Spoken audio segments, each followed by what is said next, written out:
Mga idolo, isang malaking development ang muling yumanig sa Philippine basketball. Matapos po ang ilang linggong masusing investigasyon, formal nang inirekomenda ng Criminal Investigation and Detection Group or CIDG sa Department of Justice ang pagsasampa ng mga kasong homicide at reckless imprudence resulting in multiple homicide laban kay dating Ateneo head coach na si Tab Baldwin at 8 iba pang coaches at staff. Ang rekomendasyong ito ay kaugnay ng malagim na pagkamatay ng dalawang Ateneo student athletes na sina Rene Baterbonia at Divine Adile sa isinagawang seawater training. Ngunit paano nga ba nakarating sa ganitong rekomendasyon ang CIDG? Ano ang mga ebidensyang kanilang sinuri at ano ang maaaring kaharapin ng mga respondents? At ang pinakamalaga, anong susunod na hakbang sa kasong ito? Pag-usapan natin ang buong detalye. Ayon sa CIDG, matapos nilang tipunin ang mga testimonya, dokumento at iba pang ebidensya, nakita po nila ang sapat na batayan upang irekomenda sa Department of Justice na batayan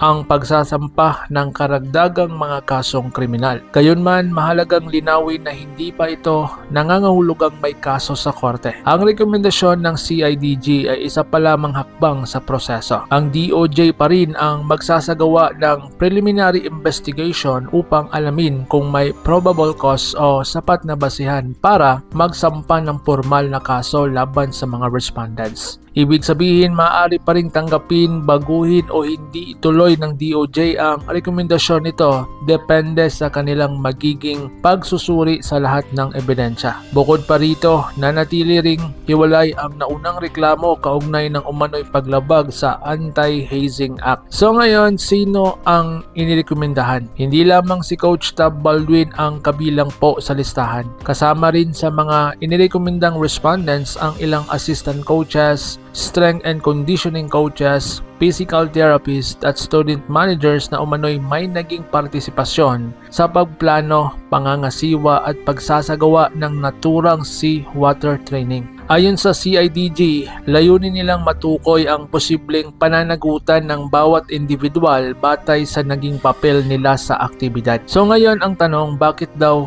homicide? Isa sa mga pangunahing tinitignan po ng CIDG ay ang umano'y kapabayaan sa pagsasagawa ng training exercise. Batay sa kanilang ulat, isinagawa umano ang seawater activity bilang bahagi ng pagsubok sa mental toughness at physical endurance ng mga atleta. May mga ulat ding nagsasabing bahagi ito ng evaluation para sa pagpili ng magiging final lineup ng koponan. Ngunit ayon sa investigasyon, bago pa man magsimula ang aktibidad ay mayroon umanong ilang players na nagsabing hindi sila bihasa o hindi po marunong lumangoy. Sa halip na kansilahin o baguhin ang programa, itinuloy pa rin umano ang aktibidad matapos silang bigyan ng orientation tungkol sa rip currents at iba pang panganib sa dagat. Para sa CIDG, ang mga pangyayaring ito ang ilan sa kanilang sinusuring batayan sa pagbuo ng rekomendasyon. Mahalagang tandaan na ang mga ito ay mga bahagi pa lamang ng findings ng investigasyon at hindi pa final na desisyon ng hukuman. So ngayon, dito naman tayo sa anti-hazing angko. Bukod sa homicide, patuloy pa rin sinuri ang posibilidad ng paglabag sa Anti-Hazing Act. Ayon po sa CIDG, maaaring pumasok sa definisyon ng hazing ang naturang training kung mapapatunayang nagdulot ito ng matinding physical o mental suffering bilang bahagi ng qualification o pagsubok upang mapabilang sa koponan. Gayunman, ang DOJ pa rin ang magpapasya kung sapat ang mga ebidensya upang isulong ang naturang reklamo.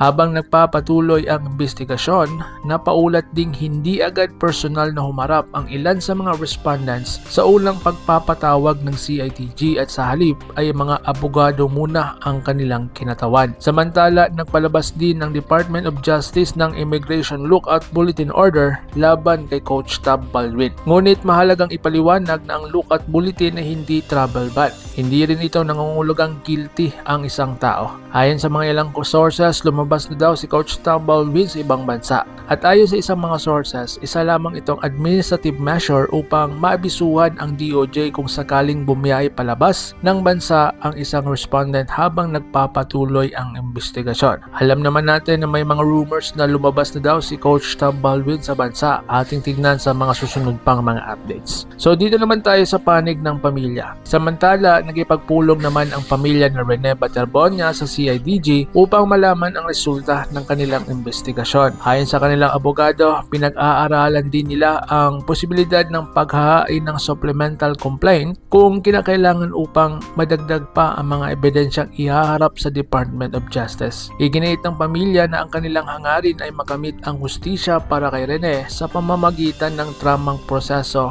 ng batas. Anuman ang magiging desisyon ng DOJ, malinaw na isa ito sa pinakamalaking legal na usapin na kinakaharap ng collegiate sports sa Pilipinas sa mga nakaraang taon. Maaari itong magsilbing babala sa lahat ng mga paaralan, coaches at sports organization na higit paigtingin ang safety protocols sa kanilang mga training activities. Kasabay nito, mahalaga ring igalang po ang due process. Sa ilalim ng ating batas, ang lahat ng respondents ay nananatiling inosente hanggat hindi napatutunayang nagkasala sa korte. Kaya habang nagpapatuloy po ang legal na proseso, ang lahat ng panig ay magkakaroon ng pagkakataong maipresenta ang kanilang mga ebidensya at depensa. Sa ngayon, nakatutok ang buong basketball community sa magiging hakbang ng Department of Justice. Tatanggapin kaya nito ang rekomendasyon ng CIDG? Magkakaroon ba ng formal na pagsasampa ng kaso? O may iba pang maging direksyon ang investigasyon? Mga ka-sports, ano ang iyong pananaw sa isyong ito? Sa palagay ba ninyo, sapat na ba ang mga natuklasan ng CIDG o kailangan pa ng mas malalim na investigasyon bago tuluyang umusad ang kaso? Ibahagi ang iyong opinion sa comment section, ngunit panatilihin nating magalang at nakabatay sa mga impormasyon ang ating diskusyon. Kung gusto ninyo ng mabilis, balanse at mapagkakatiwala ang update sa Philippine basketball